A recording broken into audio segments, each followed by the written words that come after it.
I ovaj bakin starinski kolač započinjemo tako što ćemo staviti 5 žumanaca. Zatim u ovih 5 žumanaca dodajemo 150 grama šećera. Žumanca i šećer ćemo sada dobro da umutimo penasto.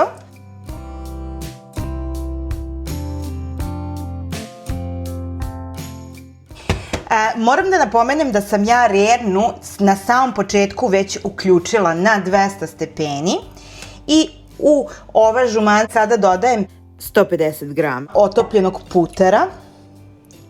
Možete da koristite, naravno, ukoliko vi preferirate i margarin kao i zamenu za možete ulje, ali baka je koristila puter i ja se pridržavam njenog tradicionalnog recepta. Zatim imamo jednu šoljicu, kako piše u njenom receptu, ili 200 ml mleka. Sve ćemo sada još jedan put ovo dobro da promešamo.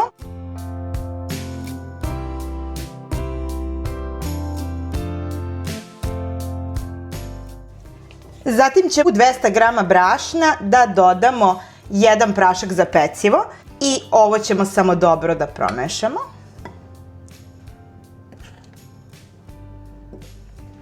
A zatim ćemo ovih 200 grama brašna sa praškom za pecivo da ubacimo u mešavinu mleka, jaja i šećera, kao i putera. Sada ćemo sve ovo dobro da umutimo u jednu glatku smesu.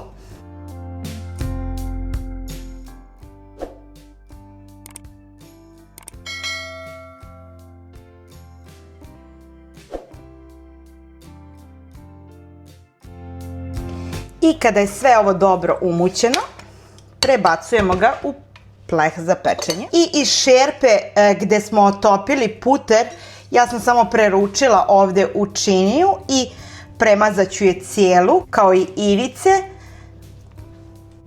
Nije potrebno da dodatno topite puter, znači samo malo, jer u testu već ima putera. I sada ćemo samo da preručimo ovo naše testo.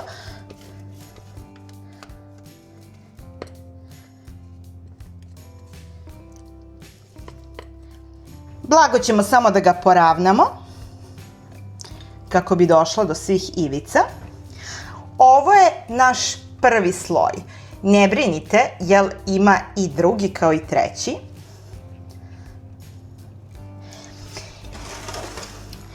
I sada ćemo ovu bazu da pečemo 15 minuta na 200 stepeni. I stavljamo ga, naravno, kao i uvek, u već zagrejanu rernu. I sada ide u rernu 15 minuta na 200 stepeni. A u međuvremenu, dok nam se sve to peče, ja sam ovde pripremila ovako 10 vrhom punih kašika domaćeg džema od kajsije. Naravno, baka je uvek koristila domaći džem. Imate na mom profilu i kako da napravite domaći džem po bakinom receptu, a ukoliko nemate, možete i kupovni. Imamo 5 belanaca. Ovih 5 belanaca ćemo umutiti sa 150 grama šećera. Umutit ćemo ih penasto.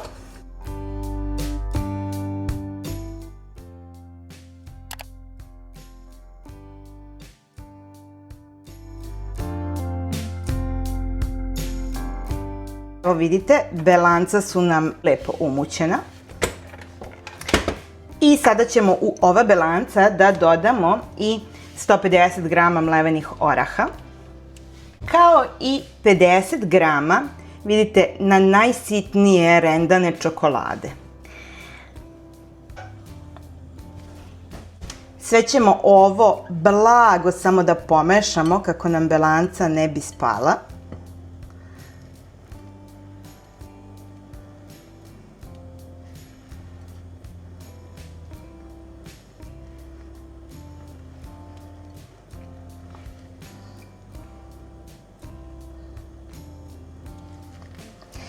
Taman koliko je potrebno da se kora zapeče, vama je potrebno i da umutite ovaj završni sloj.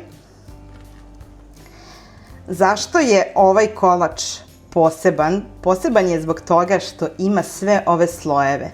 On je kao, blago rečeno, neka fina torta, ali možete ga naravno praviti i u kalupu za tortu i nećete se pokajati. Evo, vidite kakve je teksture, znači belanca su nam i dalje čvrsta. I evo ga, 15 minuta kasnije naš kolač izgleda ovako. I kolač nam je sada u ovom trenutku polupečen. Ono što ćemo sada uraditi je da preko njega premažemo džem od kajsije u jednom finom sloju.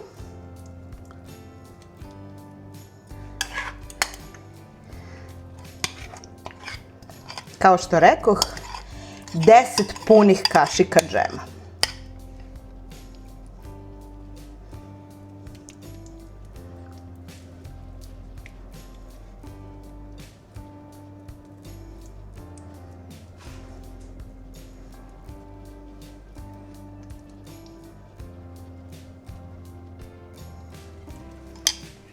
Sada ćemo samo džem da poravnamo,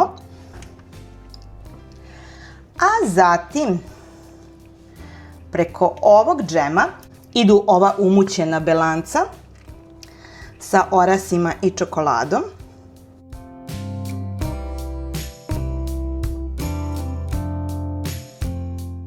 Ovaj kolač može da stoji jako dugo, može da stoji do 2 nedelje bez frižidera, bez ičega. A pišite mi u komentaru kako se kod vas zove. Meni je ovaj kolač poznat kao ruska pita. Takođe sam čula da se negde zovu londonske štangle, ali ima i verzija da se zovu londoneri.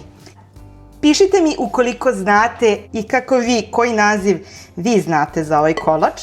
Svi ovi slojevi koje on poseduje ga čine stvarno zaista posebnim. I ja ću sada samo blago da ga poravnam, ali takođe ne želim da on ostane savršeno ravan, jer je ovaj deo kojeg se ja sećam uvek nekako bio čupav. Pa ću samo ovako da ga malo utapkam.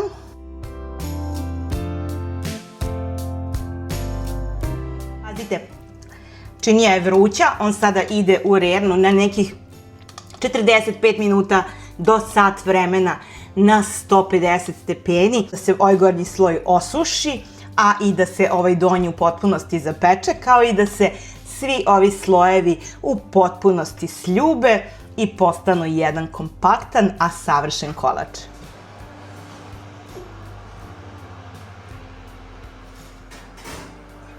Naš kolač je spreman. I evo ga. Kolač nam je pečen, ja sam ga pekla tačno sat vremena, a vi proveravajte vašu rernu. Ono što je bitno kod ovog kolača je bitno da ovaj gornji deo bude dobro osušen. Znači kad ga ovako dodirnete da je u potpunosti suv. Sada ćemo da ga ostavimo da se ohladi, a onda ćemo i da ga probamo. Kolač je i dalje topao, ali ja ne mogu više da čekam. Ajmo sada i da ga probamo. Ja ću samo ovako odseći ove delove gde su krajevi. Režemo ga na kocke.